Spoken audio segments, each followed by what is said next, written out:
員。Members, we have a quorum, and we've passed the appointed hour, so the meeting of the Stamp Duty Amendment Bill 2013 is now called to order. Before the meeting, the administration has already produced a paper for us, and the paper has been sent to members. And the paper is the CB 1289/02, the administration's response to issues raised at meetings raised by members, and also the response to the views given by the deputations. Let us invite the officials into the room. Let me declare interest. I own residential property. I'm an accountant. My employer provides taxation advice, including stamp duty advice, but I am not involved in such work. Mr. James Tian, I declare interest. Just like the last time, I engage in property business or real estate business. The administration has prepared at least 2 papers for members. If I may ask the administration to take us through the first paper, which is a paper in response to issues raised at the first meeting, paper CB1 1289/02. I think the officials have to be more detailed in their explanation, because we have had many similar meetings. In fact, members raised several questions at the previous meetings, and the deputations also give a lot of views. Some members pointed out that they would like to know how the demand management measures deal with the overheated property market. And the AVD is also doubled for non-residential property transactions. We are asked whether a distinction will be made between self-occupied property and property for investment. And then the third question is in relation to the impact on local residents buying property. We have 3 points for members to consider. As for the demand management measures, we introduced such measures because of the shortage of supply and the overheated property market. We give priority to caring for the housing needs of our permanent residents. In October, we launched the first batch of demand management measures, and there was a temporary slowdown in the property market, but in early 2013, the market became exuberant again. In the non-residential sector, from the point of view of activities, a number of transactions, we can see that the accumulated increase in 2012 was rather substantial in terms of the number of transactions. In comparison with the long-term average in respect of offices, there was an increase of 46%, and for retail shops an increase more than 2 times, and for industrial buildings more than 100%. In comparison with 2009, the increase was from 60-odd% to 2 times. Members asked us whether we had assessed the relevant measures on the non-residential property sector. Such measures will have impact on the business sector, in particular when they want to buy non-residential property. It will cause some inconvenience. So if we didn't implement cooling measures to relieve the exuberance, then in the long term, we feel that it would be it wouldn't be conducive to the business environment. So we are aware it brings about some pain and inconvenience, but the commerce industry will benefit from a long-term stable environment. On the other hand, we see that on demand measures, we want to cater to the public's property acquisition needs. So for first-time buyers or people who don't currently have property, they will be exempt from the double stamp duty. And I recall on the last occasion, legislators had asked, have we assessed the impact on residents? The Inland Revenue Department has some statistics in the last 3 years. We see that for people who have permanent resident who purchase property in the last 3 years, the figures indicate that more than 50% of these people, when they purchase, they don't have other property. So we can assess that this measure, on the one hand, we cater to people who don't have property on hand, and for those who have more than one property, we feel the impact is less than a half.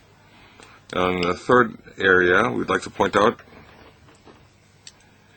the ad valorem duty has been applied to all property transactions. For residential and non-residential, the rate is the same. So on this occasion, the AVD doubling of the AVD, ad valorem duty, from the policy effectiveness and the policy system, we feel we want a uniform approach, and it will be applicable to resident and non-resident property. For resident property, in order to cater to permanent residents' needs, so first-time Hong Kong PR buyers, aside from the exemption, the rest will be levied doubling of AVD. So we feel this is a simple, direct, and cooling measure. And lastly, I'd like to share with you, even in our first response, we haven't included the overall resident, non-resident price transaction change information, but in our second response, we'd like to point out that in 2012, we see that the accumulated increase in prices has been some 20 to 40%. So after the cooling measures have been implemented, we see the price increases have slowed down. Between March and May, the residential property have been hovering above 0.5% or negative 0.5%. It's been relatively stable. For non-residential property, in the last year, the accumulated increase has been more than 46% to some 200%. So between March and May, the accumulated increase has only been 1 or 2%. So we see that the expectations of cooling can be achieved. So we feel we need to maintain the measures. And of course, as in the past, secretaries, they've emphasized that we will keep a close eye on the property market development. So in the 2012 and 2012-13 bill, we would like to receive your support in negative vetting, and we would like this to be approved and the adjustment mechanism can be implemented. If the property market has any rapid development, we would like to use this mechanism to adjust the tax rate. And we feel this is very important. So perhaps I could stop here and I welcome members' questions. We have 2 members, 5 minutes. Mr. Xin Zhonggai. Of course, you have a policy objective. We do have examples that have been highlighted by companies. An insurance company, they purchased a property for long-term use. It's not for speculation. So in their words, it's a vote of confidence in Hong Kong. But because of the stamp duty, they had to pay an extra stamp duty. So you're not trying to target real users. So do we have measures, for example, it's not in the legislation, but for real users,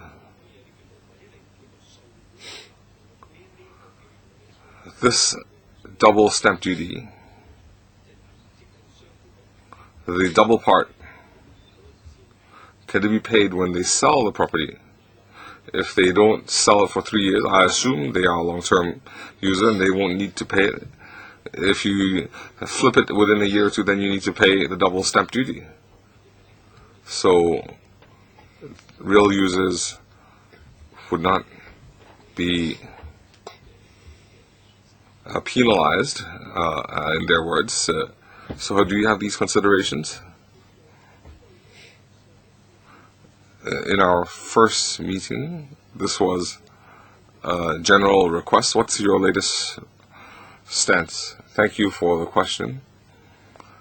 The industry purchasing non-residential property, the delegations have written to the government. In our first response, we have included the received documents in our response.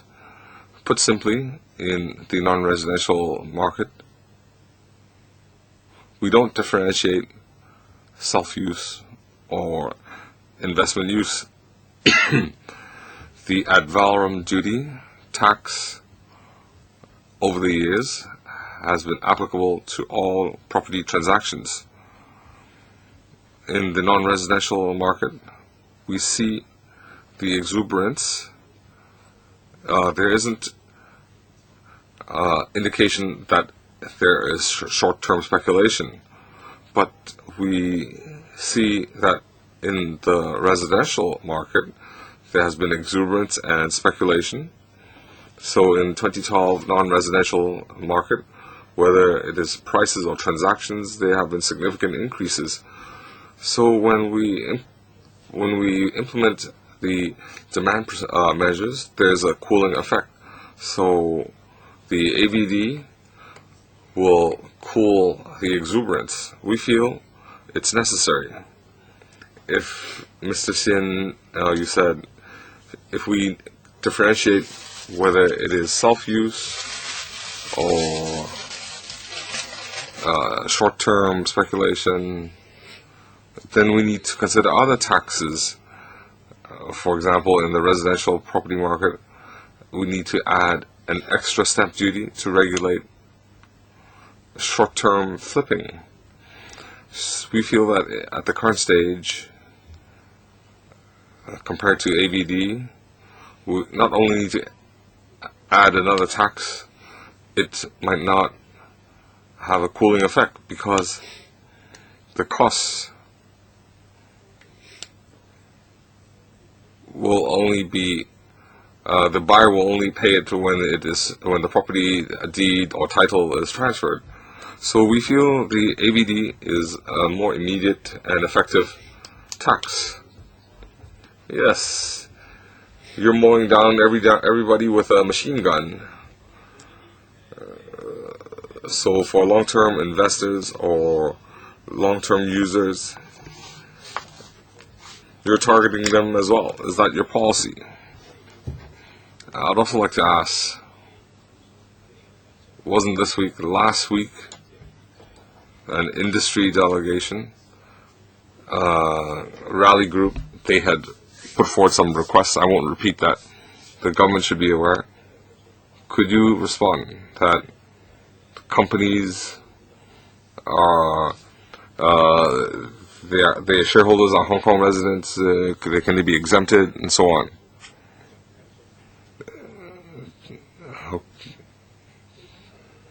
The real estate agent's request on 5th of July in Transport and Housing Bureau and our Inland Revenue colleagues had met with the Real Estate Advisory Board. They had written letters to the government listing some requests and views. We had a honest discussion with them. So Ms. Kwok from Housing Transport can respond, because we do respond, an in-depth response to the real estate agents group. Vicky, on 5th of July, as the Secretary mentioned, some policy bureaus and officials met with the real estate agents, and we listened to their views on these 2 rounds of measures. We had also explained, responded to their views. And Mr. Sin said that they would like to have an exemption for Hong Kong permanent residents purchasing property. In our previous bill, we had discussed this problem as well. So put simply, the government feels that at this stage, it's not appropriate to exempt Hong Kong PR company shareholders purchasing property. Now, we have a lot of liquidity in the market, interest rates are low, and there's a lot of volatility. If we were to accept these views, we'd be sending a wrong message to the public. The public would think that the government is not determined enough to cool down the market. It would bring about unintended consequences, bring back more exuberance in the market. So, also we need to clarify some legal concepts, that the company is body corporate, and we don't want people to avoid taxes by transferring share ownership. I don't want to go in depth because we have talked about this on many occasions.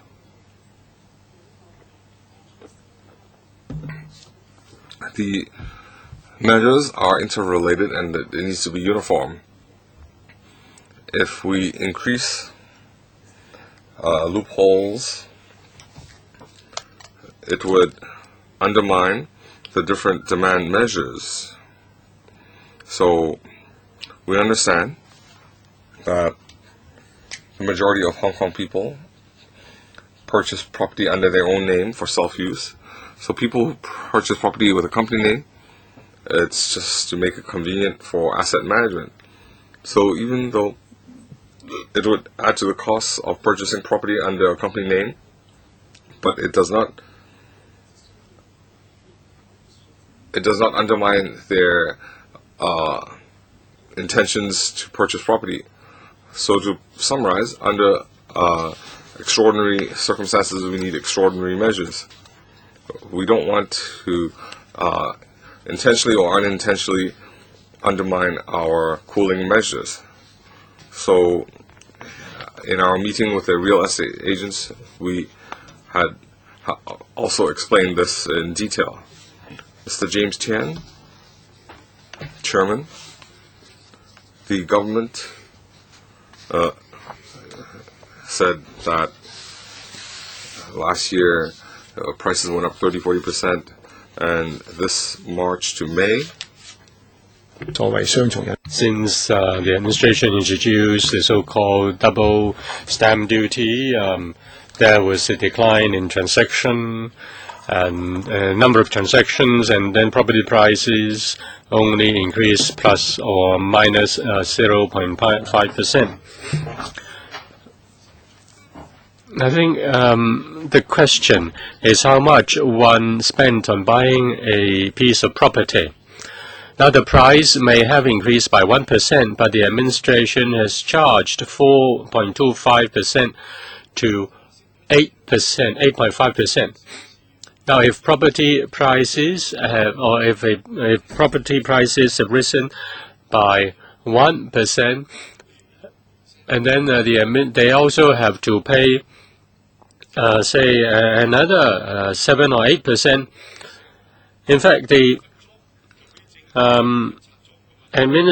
they have paid an addition of about 6%, because when they pay 8% to the administration, they only get price appreciation of just 1%, 1 or 2%, just the administration. Therefore, 6% have gone to the administration.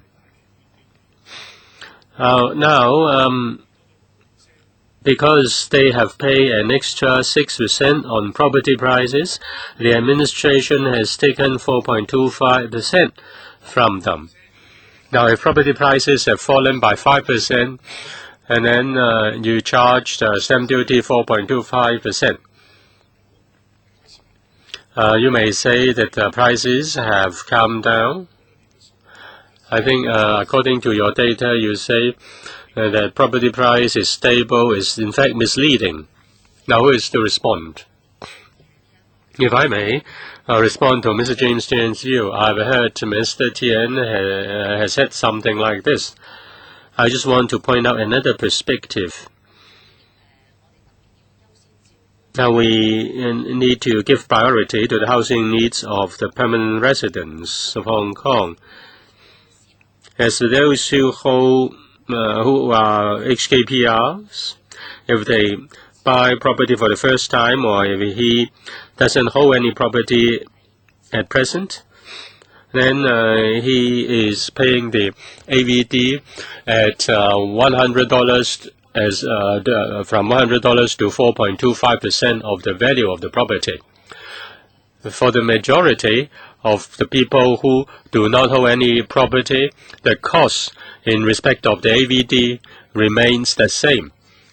As for those who are not exempted from AVD, we intend to increase the cost of purchasing property so as to achieve the objective of demand management. As for them, in the short term, they will face a certain inconvenience. According to the data I have provided, I do not say that we have achieved our target simply because of the demand management measures. As said by Mr. Tian and other people in the sector, if we really want to achieve the demand management objective, if we really want to manage property prices, we really need to work on the supply side. What we are doing is, while we are waiting for the increase in supply, we need to cool down the market a bit. And if we look at the trend of property prices and also the stabilization of property prices after the measures, we think the measures have achieved the objective of cooling down the market. And before supply picks up, the demand management measures to cool down the market. And finally, if we can increase supply, then the housing market will reach the healthy stage. Yes, I agree that there is a need to increase supply. But in terms of lengthening or allowing more advanced selling of uncompleted flats, we have not seen any rise in uncompleted flats. I just want to know, up till since March, how many are able to maintain or are just paying 4.25%.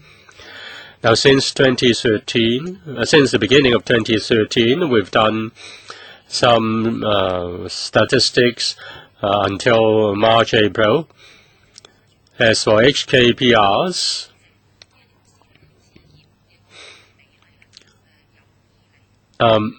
In 2010, I mean, they buy property for the first time. They pay the lower AVD. Yes, please. As for HKPRs who bought property in 2010, 82% of the buyers. In the first few months of 2013, I just asked, from March to May, you said property prices rose by 1 to 2%. I refer to that. You said the majority of them were first-time buyers. They paid 4.25%. That's what I want to know. As for the data per month, we have to do some statistics.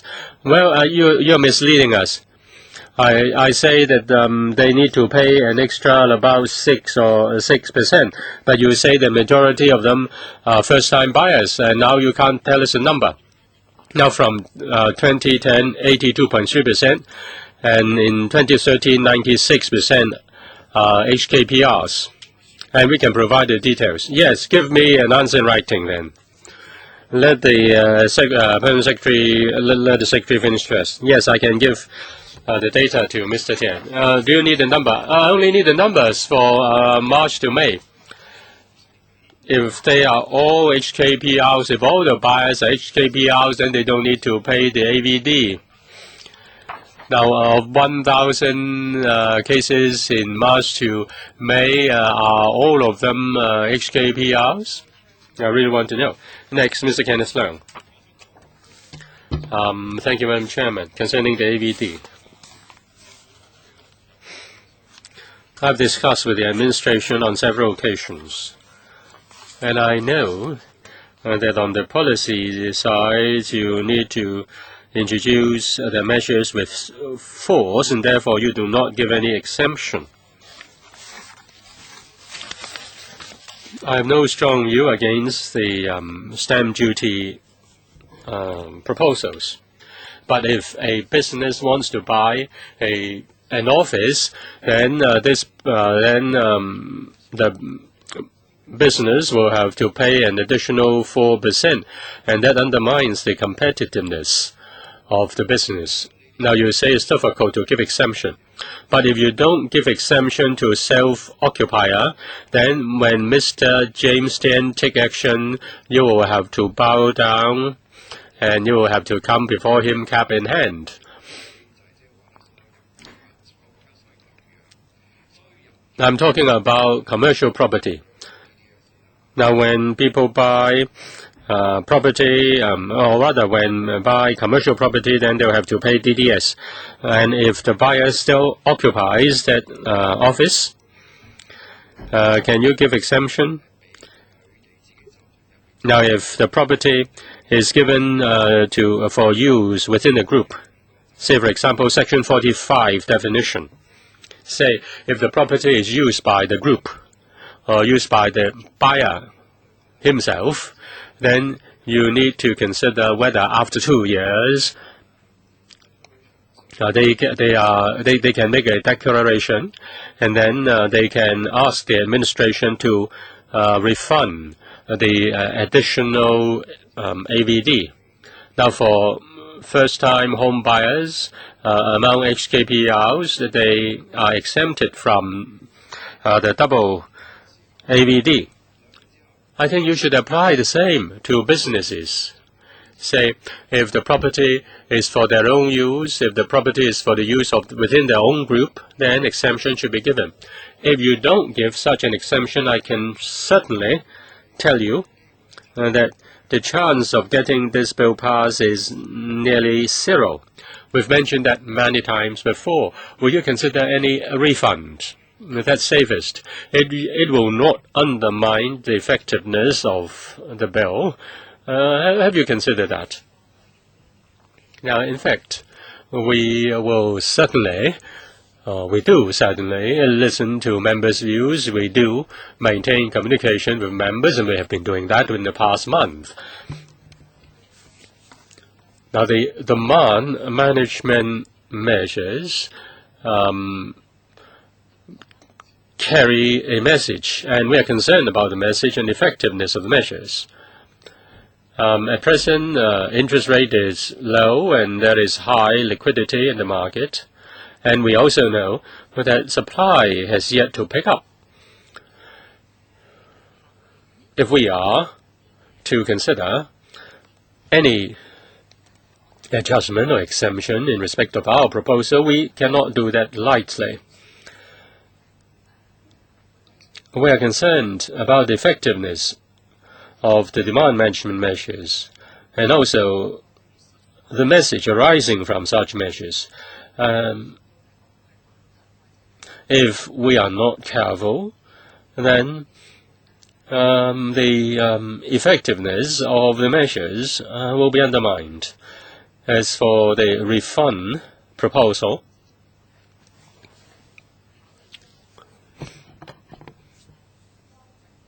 now let me point this out. Any person or institution who buys a non-residential property will take into account of this. Say, if we are going to give them a refund after several years, then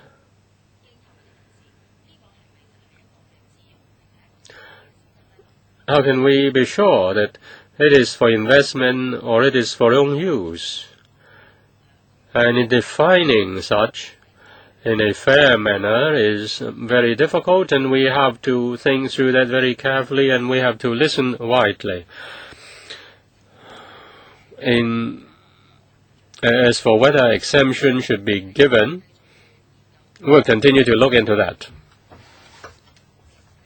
At the present stage, we believe that our proposal of applying the double AVD to residential and non-residential property is the most effective approach. Mr. Leung, if I may ask a follow-up question.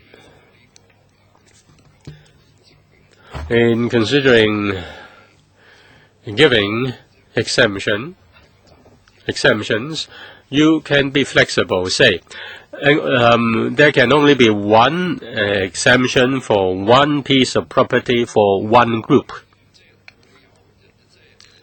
I know it's difficult, but it's really unreasonable that a big group wants to invest in Hong Kong and buys a property simply because it wants to have the exemption. You need to consider the operation of the businesses. I think you are over-worried. You need to consider various factors. I hope you will seriously look into this. Well, in fact, my gut feeling is always right. If you don't give any exemption, then you don't have any chance to get this bill passed. I hope the DS has heard the members' analysis. Well, you can't resume this bill for second or third reading during summer, so you better think through that in the summer recess. My question is paragraph 8 of paper 1503. Okay, please refer to paragraph 8 of paper 1503. Well, Mr. Toh, we have yet to come to 1503. Would you mind if you ask a question in relation to 1289? Well, it's okay. The concept is just the same. Or rather, it's there. It's already there. I think the views raised are similar to the one in 1289. You're saying that with the demand measures, Hong Kong PR holders,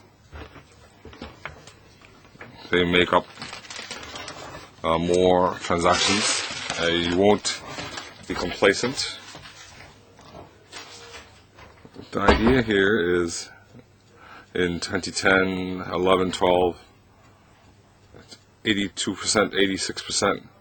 In 2013, it reached 95.6%. Do you have figures for May? No. So between January and April, Mr. Tian asked, the 95.6% are Hong Kong residents, They're not mainland residents. So first-time buyers and those who are not first-time buyers, that is paying double stamp duty, you still don't have figures for January to April. In the past, when we did assessment, the demand measures impact on permanent residents, we had done a rough estimate. More than half had not purchased property or did not have owned property.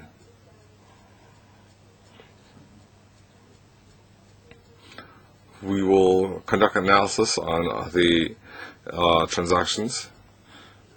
So the 95.6%, we will conduct an analysis on that. In your words, you're saying that you are keeping a close eye on this. After the extra stamp duty, transactions have halved, and this is just for the first 3 months. You should have software tracking these developments, so I thought you would have the information on hand immediately. So the question I want to ask is, you won't be complacent, you feel that 95% is good,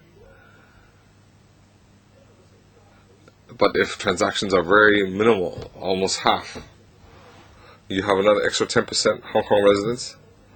So in fact, during normal circumstances, they had many more choices, especially for people who want to change from small to large units. But now with the extra stamp duty, nobody is willing to sell. So the absolute number of figures, whether they're first time or not property buyers,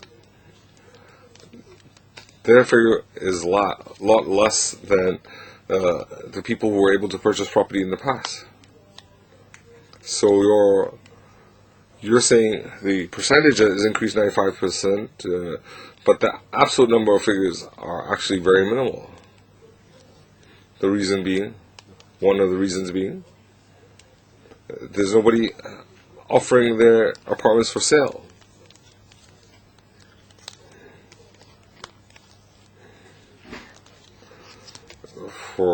Do you have figures for people who are switching from small to large units? We see that in 2013, between January and April, the number of property buyers are much less than 2010, 2011. Do you agree? We can see your transactions are less than half, so you're definitely less than 2011 and 2010.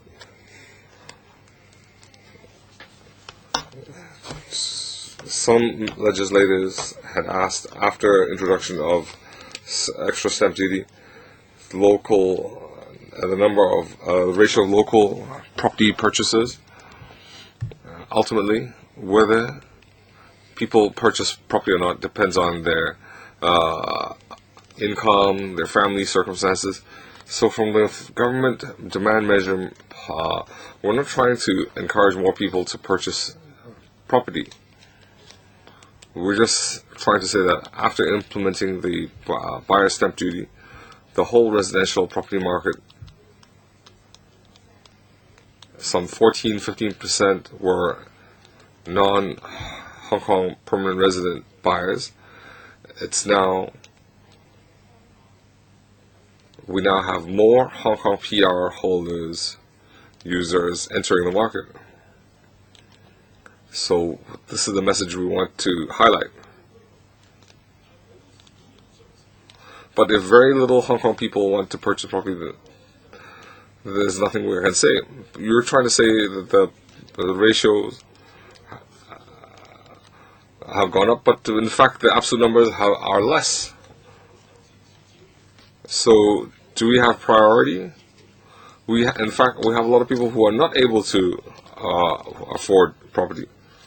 But when prices were rising, they were still able to afford it. But now with your measures, very few people are able to afford property. It seems as a reversal in 2013. There are less people purchasing property. But what we see, that's not the case. The absolute numbers are very small. So, is this of no reference value? So, are you saying that if there's only one transaction, and as long as that is a Hong Kong permanent resident, then 100% property buyers are Hong Kong residents, then you're satisfied? We understand. There are different factors that lead to property purchase. Government policies do not control the market. We cannot influence property purchasing. The demand measures are to cool down the market. The property market supply will affect the market. We understand. So we emphasize that ultimately we need to target the source and increase supply. That will be the long-term solution to help people acquire property. Any more questions on this paper? What information are they providing? I mentioned just now, very few people put up their apartments for sale. That's what the industry says. So when people don't offer their property for sale, is that what they had forecasted? You said long-term solution relies on government supplying more land. No objection. But in the short term, having people release or offer units for sale, that is also part of the supply. But if people want to purchase property but there's no supply, don't you think there's a problem when people are not willing to put their units on the market? Given the current market conditions, how can we encourage more people to offer their units for sale so people can purchase if they want, and also prices need to be stable? Well, there are two questions. He asked what figures we're going to provide. In paragraph 8,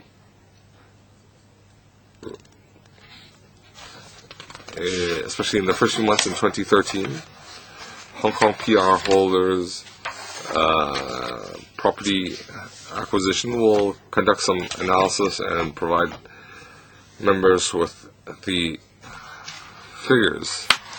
Now, whether the government will put forward measures to encourage property owners to offer their units, that's a personal decision. The government is trying to manage demand, and we're trying to provide more land at source.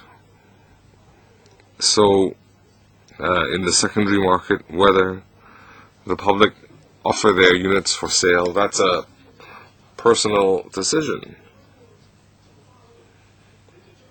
Well, in pre-sale apartments, you're not changing it from 20 months to 30 months. You want to increase supply. You're increasing non-tender supply. Otherwise, you wouldn't change it from 20 to 30 months. But you're allowing them to sell it earlier if they want to do so. So, do you have measures for people who have property on hand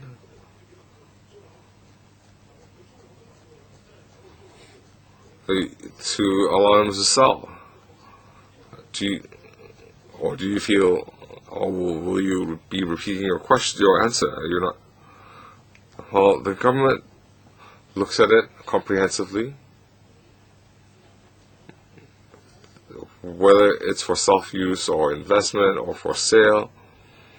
This is an individual decision. The government can only look at the macro market. So should we have more supply? Will that lead to more stable prices and even a drop in prices? Handling demand. What about supply? It's not just land 10 years, 20 years down the road in the Northeast. Let's say real estate agents, they offer $100 welcome supermarket coupons for people who offer units for sale. So will the government have supply measures?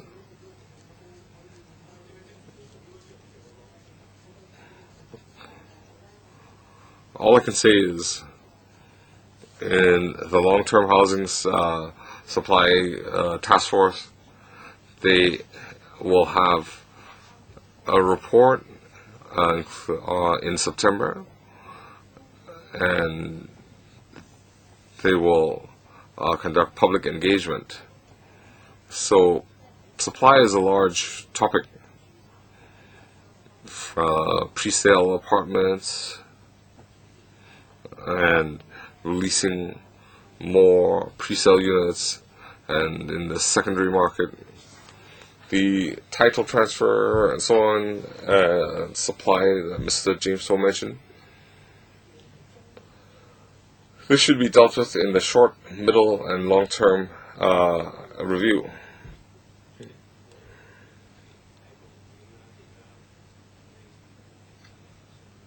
If you ask the real estate agents, it's not a cooling, it's an ice age. I would like to ask questions about legal consequences. I'd like to ask the government if the legislation is not endorsed in second reading. You can't assume it will be endorsed. What will be the consequences? After the first reading, up till now, how will that affect the transactions during this time? Second question, if there's a filibuster and there's no resumption of second reading, what consequences are there? Or the bill might take a long time and there's no resumption of second reading. Last question.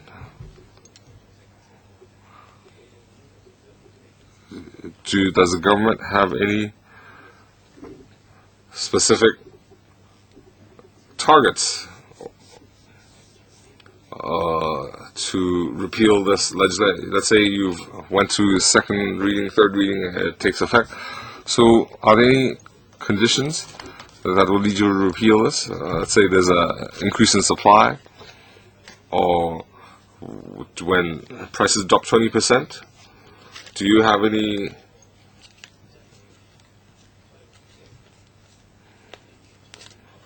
is this just a short-term measure or extraordinary measure? So when the prices stabilize, will you scrap this legislation? So let's have who can respond to the legal consequences, and when will you review? First of all, the legal question. This bill provides a legal foundation for the Inland Revenue Department to adjust the tax rate, to levy the ad valorem duty, and there are also relevant exemptions. So when the demand measures were announced in February, the Inland Revenue has been monitoring residential and non-residential unit transactions. They will record all these transactions. The government understands that these are extraordinary measures in extraordinary times, so timing is very important. So we will work with legislators, and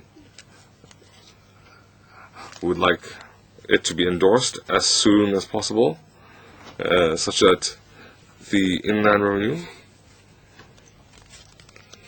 can, where applicable, they can issue notices to the relevant persons to pay the difference in the tax. I want to confirm this. You have yet to receive the proposed doubled AVD. Yes, we have yet to receive that, but it will only be charged after the passage of the bill. Now we know that buyers and sellers and the legal professionals need to have a clear understanding as to how much percentage, how many percent of the tax is to be paid. So we have explained that to the real estate agents and the lawyers or the law society. 政府咧係會檢視個條例草案裏邊譬如涉及將一啲嘅 And in respect of the adjustment to the rates and measures, in the bill we have the negative vetting arrangement, and we take into account a number of factors in respect of the rates. We look at the actual situation of the property market, including the non-residential sector and residential sector, people's affordability, demand and supply, external economic factors, and these factors do interact with each other. We do not set a hard and fast rule. We do not set a certain threshold or level. We look at the whole basket factors. When the market needs our adjustment, say for example, if we need to cut the rate to zero, that means the withdrawal of the demand management measure, we can work through this mechanism swiftly to respond to the market. So is there a time limit, whether you conduct a review, say half a year, 1 year, or what? Well, in terms of the time frame, well, every week and every month, the bureaus and departments are watching the property market very closely. Last time when the STH came to speak at the Bills Committee meeting of the Stamp Duty Amendment 2012 bill, he said that within a year of the passage of the bill, the administration will conduct a review and will report to this council on the results of the review. Now, concerning the sunset date, they are not going to, they will not be able to give me an answer. Now, assuming that or rather, after first reading, you have not start receiving or charging the tax. You just keep the records, and if the bill is passed, then you will go after the those who have to pay. If the administration decides not to resume the second reading, then there is no need to pay. If the bill is vetoed, there is no need to pay. I just want to confirm that, the Secretary, that yes, if it is vetoed, what is the actual situation? With regard to the demand note for the doubled AVD, they will only be issued after the passage of the bill. Now, since the first reading and since the start of discussion of this bill in this Bills Committee, we have been stating our position very clearly. We hope that the bill will resume second reading and third reading as soon as possible and do pass. so that we can manage the demand of the property market, and this will provide a clear basis for taking the various action.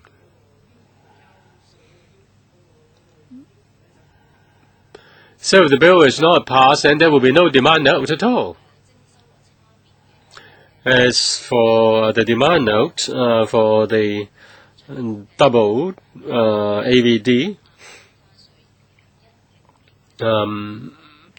it will be arranged as we did with the special stamp duty.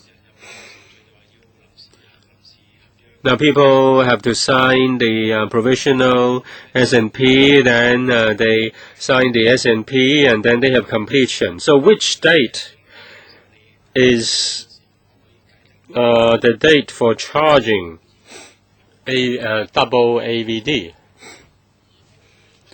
The date for charging double AVD is the date after starting from 23rd of February 2013. Say if somebody buys a property by means of a provisional S&P, and if the provisional S&P was signed before the 23rd of February, then that transaction wouldn't be caught by this bill. Well, it's my turn now. I have one question. Now, in your paper, you mentioned demand management measures of other cities. In respect of Annex A, in Singapore and in Macau, there are demand management measures. And these and the tax rates vary with the time of resale.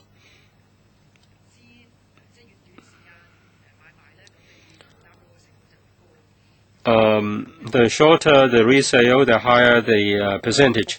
Say 15% resale in 1 year or less, 10% for resales in 2 years or less, and then 5% for resale in 3 years or less.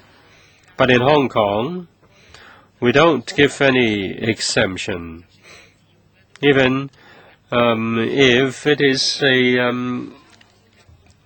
self-occupier, then the buyer still has to pay. But have you considered the practice in Singapore and Macau? In fact, they may have already considered the views or worries raised by members and deputations. They are concerned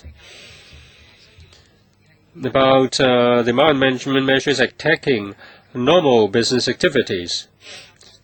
Now, your approach is to kill everybody, but in Singapore and Macau, they give exemptions as long as one can prove that one is the final end user.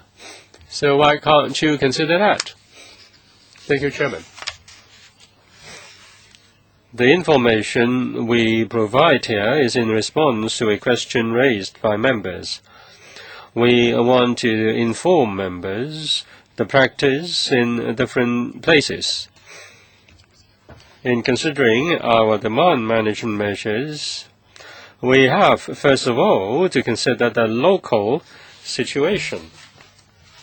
We need to consider our own circumstances, including our taxation system and also the exuberant property market. We'll, of course, take into account the practice of other places. Now, we have the examples of Singapore and Macau. We've also considered Australia and the UK. Say in the UK, it also looks at the prices of residential property transactions and set different percentages. In Singapore, there is a fundamental difference in respect of stamp duty. our ad valorem stamp duty is to be paid by either the buyer or seller. We don't specify the seller, but in Singapore, the stamp duty is to be paid by the seller. In respect of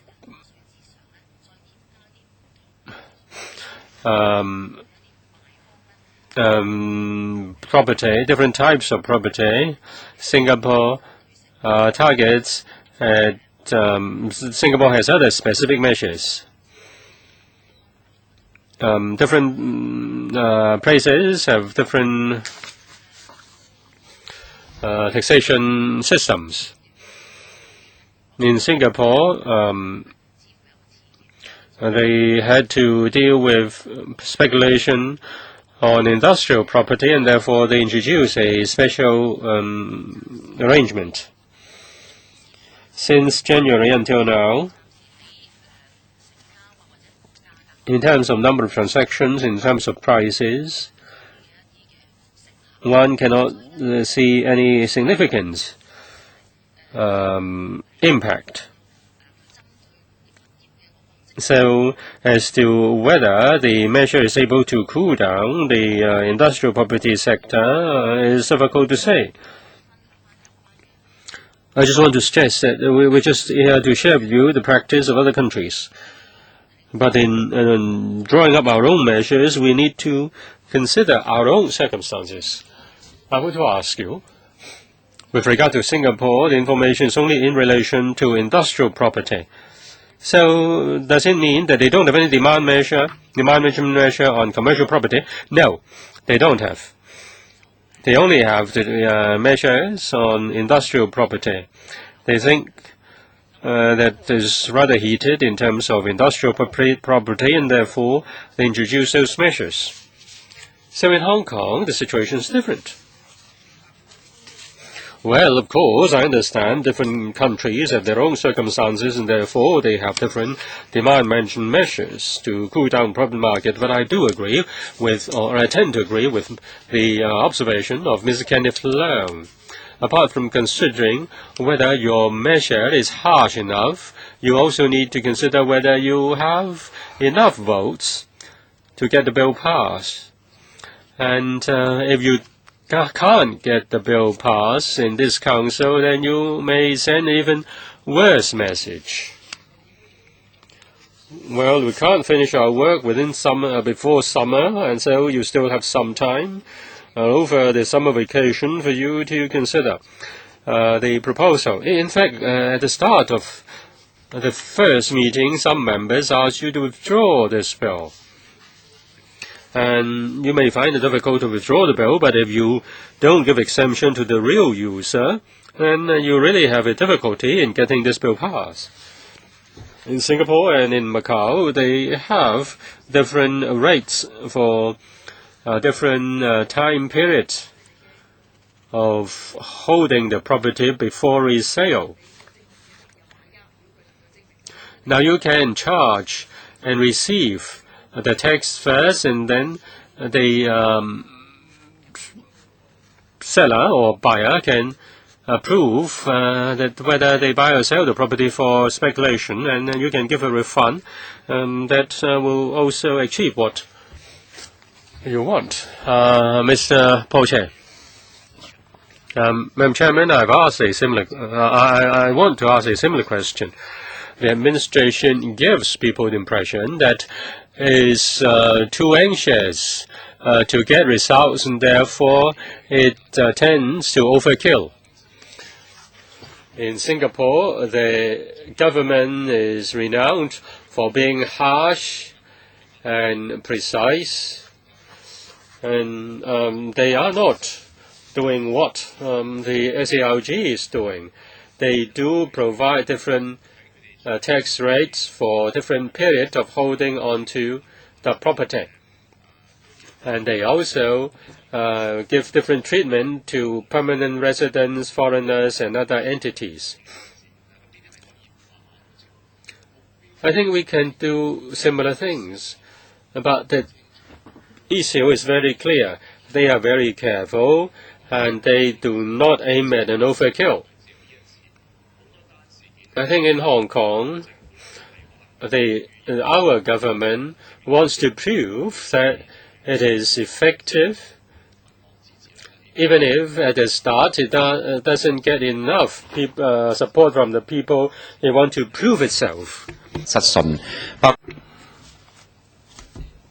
So including mainland mothers giving birth in Hong Kong, formula restriction, we see the same pattern occurring.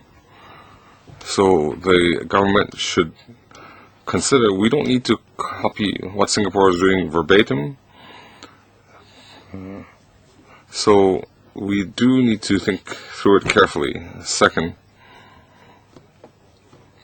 the two examples, Singapore and Macau, they are targeting speculation. If you look at the UK and Australia, especially in the UK, they are saying it's not because of speculation and they have these taxes. It's trying to avoid, they are trying to target tax avoidance. So we shouldn't compare apples and oranges. Same for Australia. They have restrictions on foreigners purchasing property. It's not a short-term measure, it's a long-term measure. So when you compare apple to apples, Singapore is a good reference, but they are taking a very cautious approach. So, have you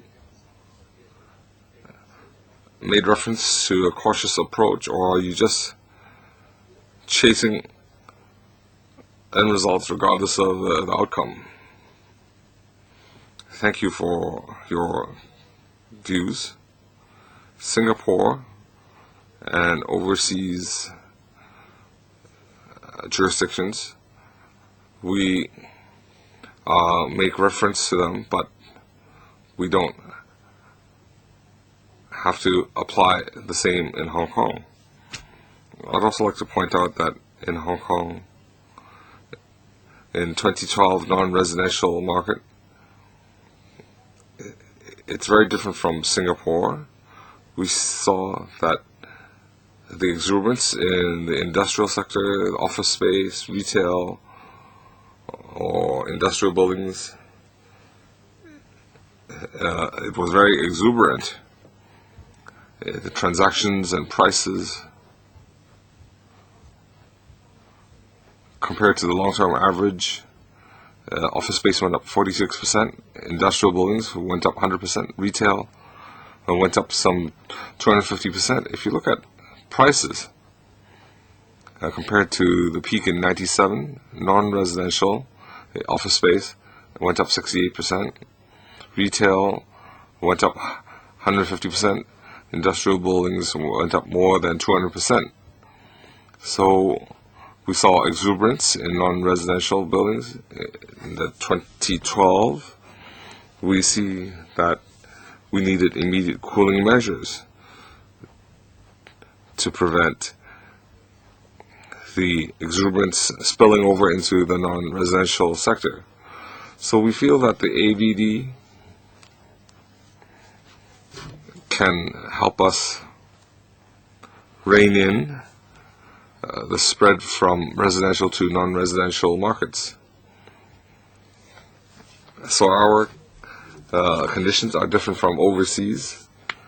So we looked at the issue very carefully and came up with immediate measures. We see that recently there was a typhoon in Taiwan, 100-foot waves. You want to erect a wall to stop that, but the typhoon will dissipate. The rises you talked about were extraordinary. It's a wave that disappears, that dissipates. For example, interest rates are increasing and QE is being withdrawn.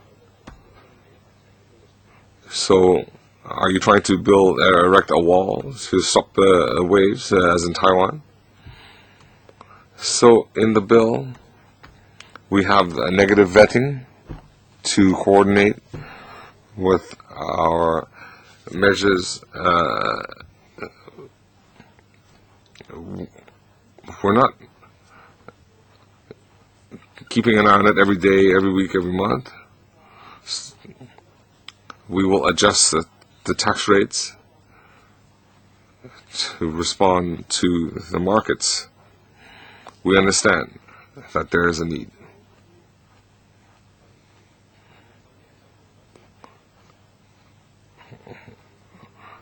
I don't own non-residential, but I have a company, a consultant company, that is involved in some sale and purchase. Chairman, you referred to speculation in non-residential buildings last year. My clients had engaged in that behavior, so they might flip it numerous times in a year or two. So the government is trying to target that through these measures, and I think it receives a lot of support. But our legislators have said for self-use investment,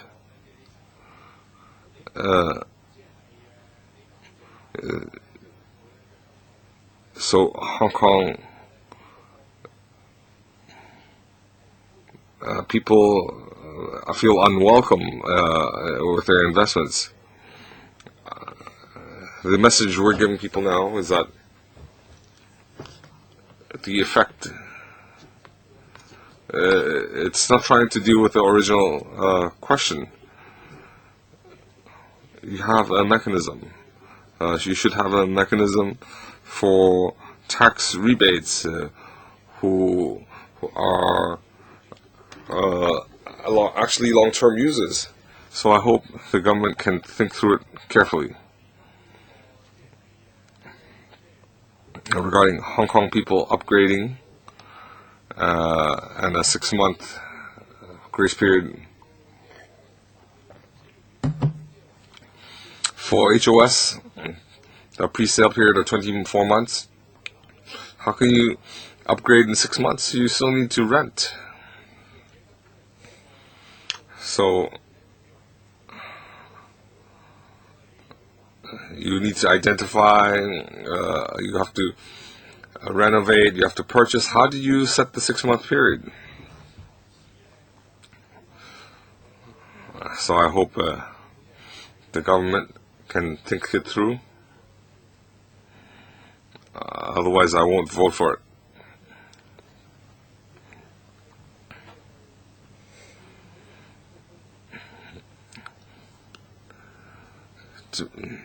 You raised the two questions, and in our previous meeting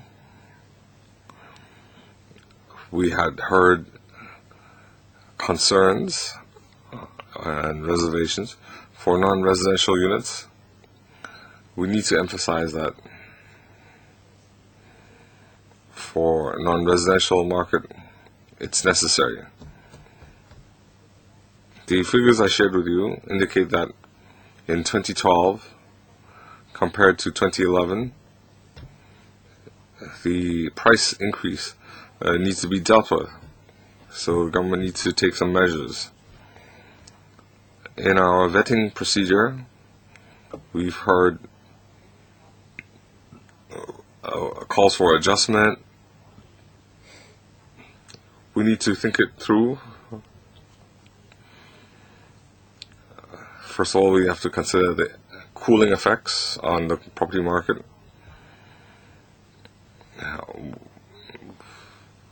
Will we issue unwanted message to the market that the government determination has changed? We have to be very careful with this. Mr. Paul mentioned that it seems that the external factors, the interest rates, might change. Of course, we'll keep an eye on that, but we'd like to point out that the market volatility and uncertainty, there's a lot of uncertainty, so we need to be very careful. Third,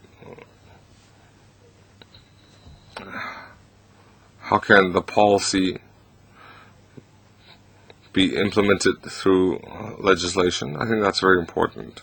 So we've heard deputations, legislators. So in the vetting process, we will consider everything very seriously. Currently, we feel that the measures and its efficacy has to be dealt with carefully. I'd like to emphasize that when the government put forward these measures, they considered property purchase aspirations. So there was a tax rebate for a 6-month period. We don't want to stop people from purchasing property. And for some people who might hold more than one property, so we need to strike a balance. In the 6-month flat changing, we've considered the need to make financial arrangements, mortgages. We feel that 6 months are a reasonable period.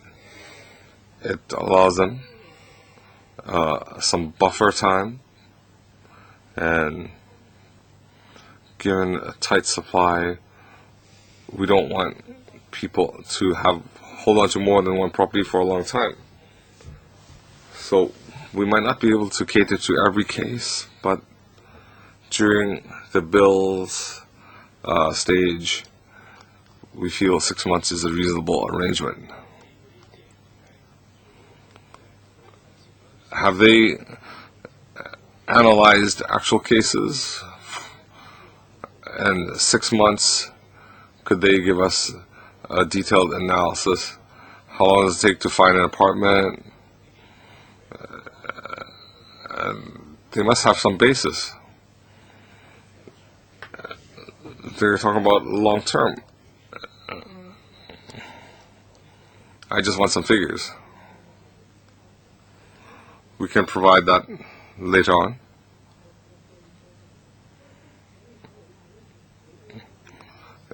The deputations felt that this time period wasn't realistic, and for people who wanted to upgrade it was rather difficult. Next, Mr. Wong Ting Kong.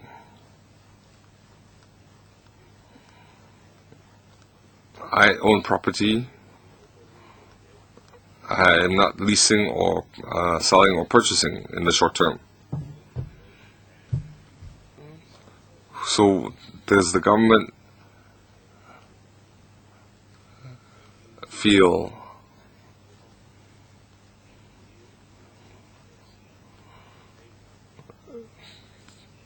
do you feel support for your policy? But after, do you feel that there's also a lot of deficiencies that need to be adjusted?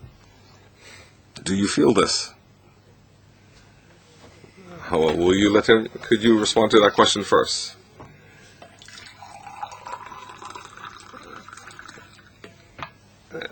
In our second document, we have a list of different views. We conducted some analysis. So, in response to Mr. Wong's question, we see that deputations and legislators understand that the government understands there's exuberance in the market, and we need to have demand measures. We've also seen the following.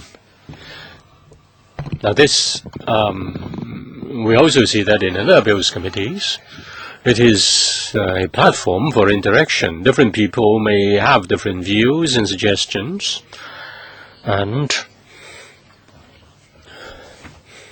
of course, have to uphold the relevant policy and maintain the effectiveness of the policy, but we also want to, we do consider different views. Say some groups such as the Bankers Association and also the Law Society have raised certain technical issues, and they also have made certain suggestions, and we are happy to look into that, see if we can perfect our bill. Thank you. Technically speaking, you have to accept that, because if it's not workable, technically speaking, then you can't get it through. They are experts, you are not. As for policies, there are bad policies as well as good policies, and I hope the administration will consider this. The exuberance in the property market is more conspicuous in the residential sector. When the administration introduced the measures to deal with residential property, the heat moved from the residential property sector to the commercial property sector, the industrial property sector, and even to car parks. We are now trying to dampen speculation in the non-residential property sector. I therefore agree with the administration, but with regard to the issue of residential property, you need to consider the first-time home buyers and those who want to trade up. As for the non-residential sector, have you taken into account the need of the business sector?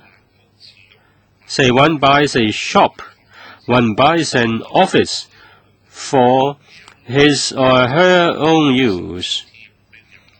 Now you've taken into account owner-occupiers, you have taken into account first-time home buyers, but have you considered the businesses that buy property for their own use? You have not considered their needs. In fact, if one buys a shop or an office for one's own use, you need to take that into account. Doesn't that go against your policy principle? If you charge the tax on the self-occupation transactions. Have you heard about it? Have you considered that? Well, I believe you've heard it, but have you considered that? I thank Mr. Wong Ting Kwong for agreeing to the need to make such measures. And there is a need to deal with the non-residential property sector. We can see that the exuberance in the non-residential sector is rather conspicuous. But the question is, what do you mean by investment? What do you mean by self-occupation? What do you mean by that? We have to deal with it very carefully. If the definition is wrong, the effectiveness of the measure will be undermined. In the non-residential sector, different businesses may hold a property for different periods and for different purposes. As for residential property, in comparison with self-occupation in residential property, the definition of self-occupation in non-residential property is more complicated, much more complicated. We want the text to be effective, and therefore we need to be resolute. And we know that the tax measure will bring some pain to the people to some people in the property sector, in the non-residential property sector, but we really want the measure to be effective, and we don't expect the measure to be a long-term measure. And as for the businesses, an exuberant property market in the long term will not be good for the businesses. I think finally the businesses will be benefited if the market stabilizes. Mr. Wong, the administration says that it has considered the matter very carefully. I believe the community at large and members of this council in particular have also considered the matter very carefully. I think you say you have considered it carefully, and you imply that we have not done so. Well, certainly not. As for the pain, if the pain leads to shock, it kills. Well, Mr. Wong has never been so agitated, or at least has seldom been so agitated. Well, we expect a dialogue with the committee, and we're not sending other messages. We carefully consider the measures, and we, of course, listen to the views of the community. Mr. Tommy Chow. Well, Chairman, I will not bring the comment on myself. I'm not a loyalist. Don't try to protect the government. I criticize the government all the time. I have to declare. I don't know why Mr. Sin Chung Kai is so agitated. Probably he is protecting Mr. Chow. Well, I have to declare interest first because I own property and my business do own property, and my son is considering buying property. Well, I don't go into details. I oppose this bill.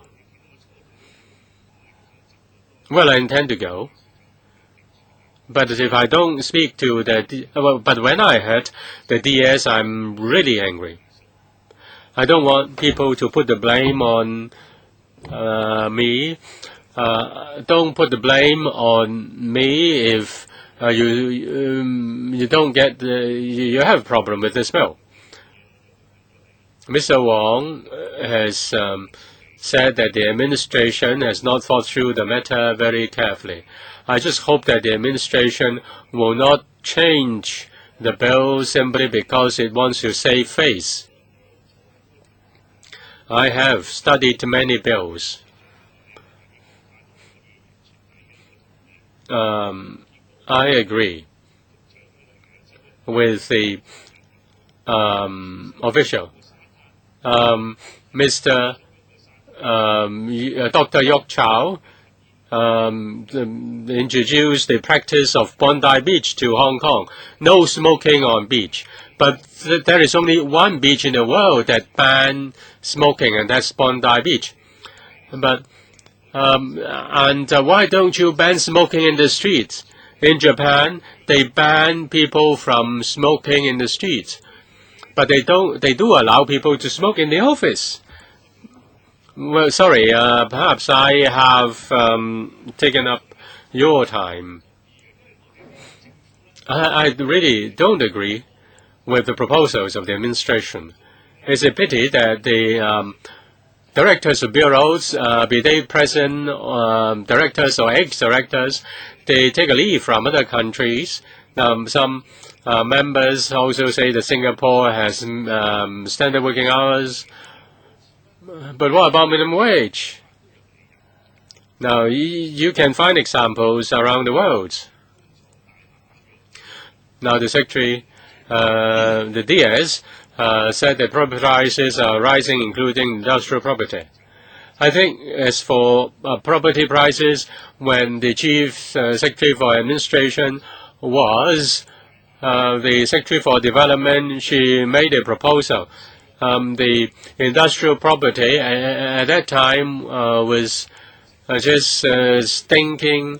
It was the industrial property were old and dilapidated, but now the industrial property have become hot potato, hard sought after treasures. In Wong Chuk Hang, in Kwun Tong, industrial property prices are rising.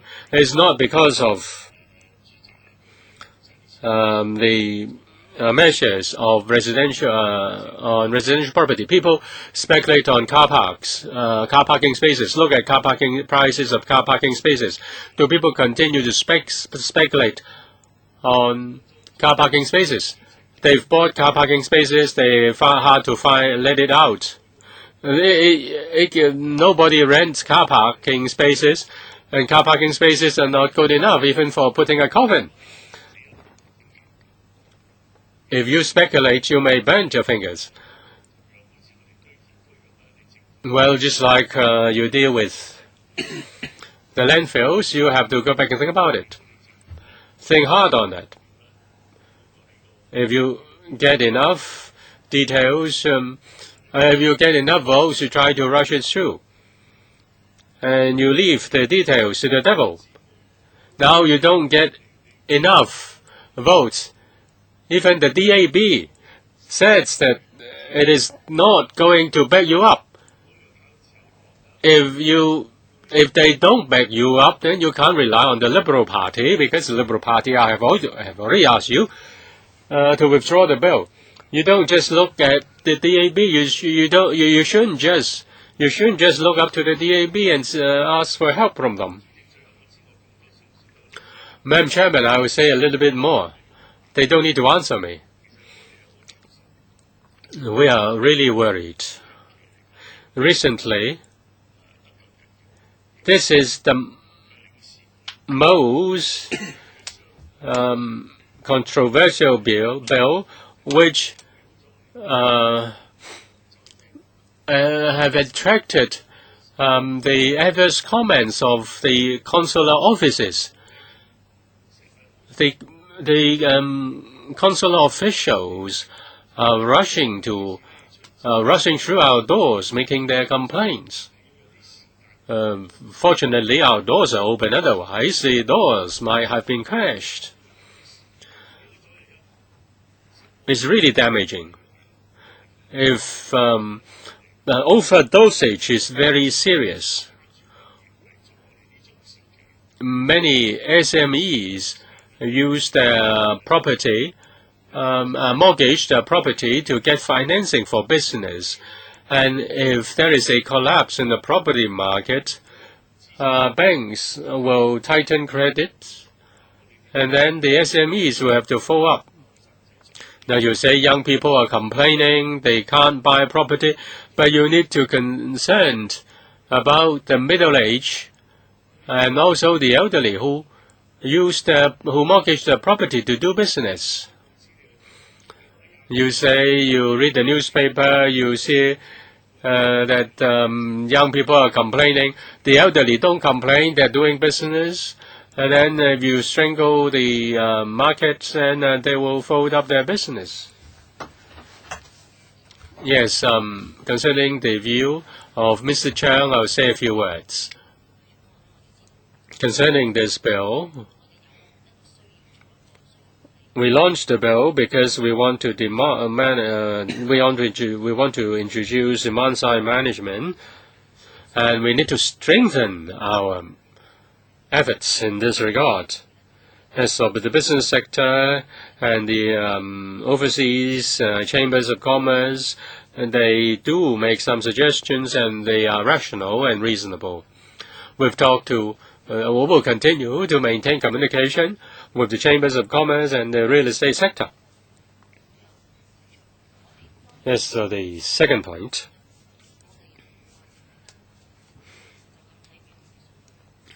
We don't just look at the data superficially. We look at the number of transactions, we look at property prices, we also look at the overall economic situation in Hong Kong and the external economic situation, changes in interest rates, changes in fund flows. After the first round of measures, the property market cooled down a bit, but in early 2013, the market became heated again. And after we introduced the measure in March, we've seen that in terms of property prices, the trend of rising by 40% has already tapered off or cooled down a bit, and we need to assess the property market once again and more carefully, and we need to maintain a consistent message. 我哋呢一方面會 We'll be very careful. In our review, we don't just look at prices, we look at a whole basket of measures to adjust our policy.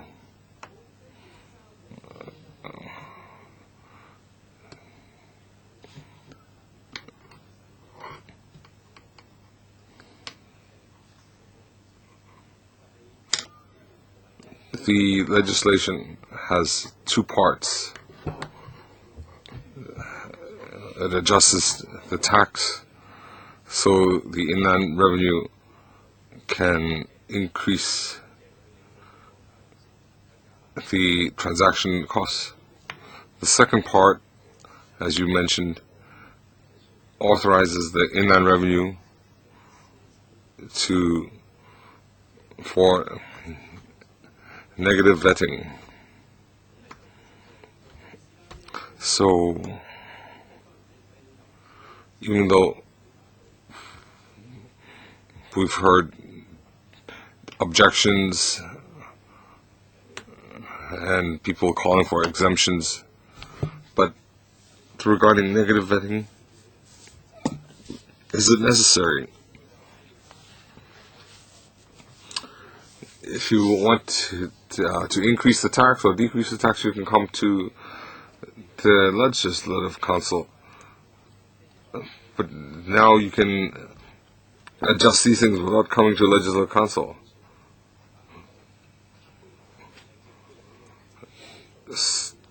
So you can bypass LegCo, and even if you come to LegCo, it has already taken effect. So it's like the infant formula. It takes effect first and vetting later. Why is that necessary?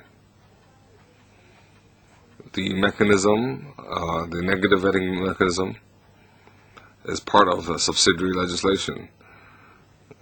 The tax rate are set out in the subsidiary legislation. The necessity arises from changes in the property market.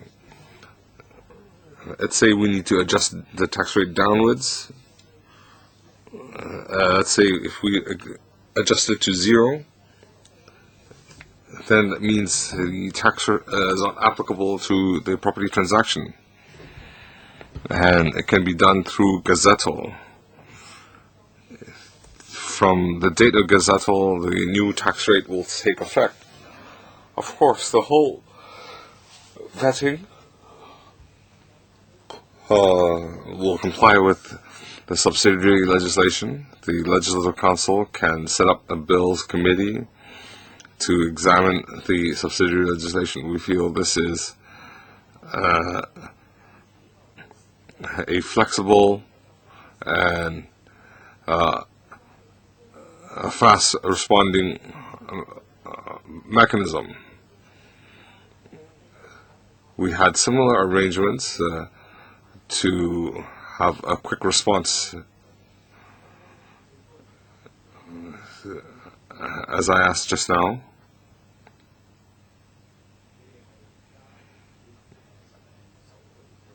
After first reading, the Inland Revenue only recorded transactions.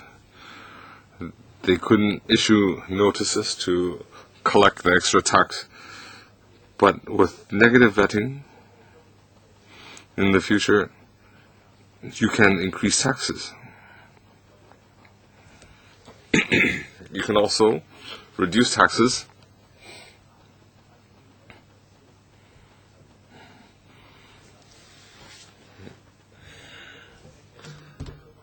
but if the subsidiary legislation is enacted, then it can be decided by the government alone, just like the infant formula restriction.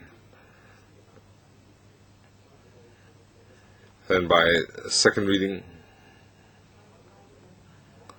there was a filibuster, and so is it necessary? Do you think it's appropriate? You're changing the current mechanism. The current mechanism is to come to Legislative Council first. This is a significant change. Under the negative vetting system, the subsidiary legislation states that the BSD, the double stamp duty, is in the principal legislation. We're not talking about the adjustment of tax rate is in the subsidiary legislation. This is a technical adjustment under the tax regime. We feel it is necessary such that the demand measures retain flexibility. We feel this is an appropriate method. We do not intend to have all of it under the subsidiary legislation. It's just the tax rate and the time that is in the subsidiary legislation. If we don't have further questions, we members are also called for extra documents, so could you do so on the next occasion? Could you also bear in mind legislators' concerns and consider the different suggestions, whether you need adjustments, including exempting real users or upgraders? Please bear that in mind. Mr. Palte.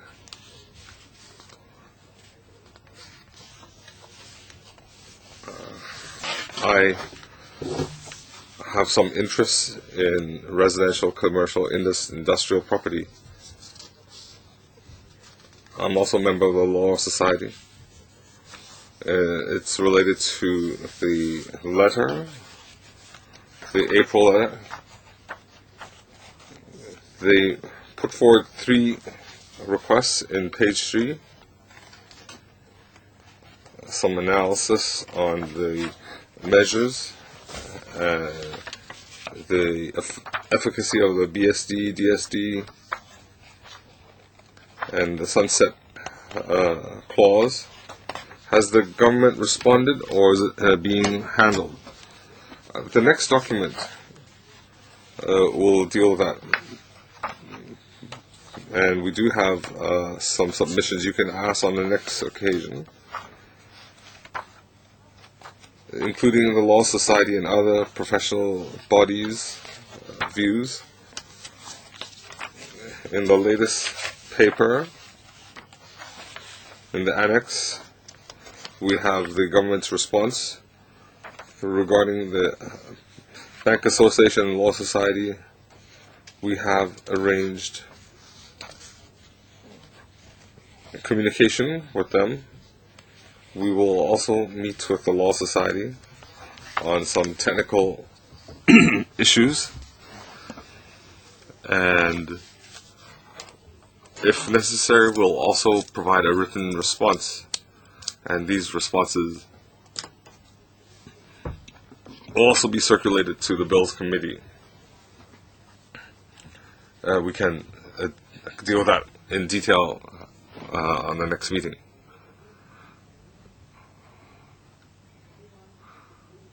So the administration can meet with the professional bodies, especially the Law Society, who have raised technical issues. And you can also circulate your discussion results. So is Annex C their response? Yes. I'll put forward questions on next occasion.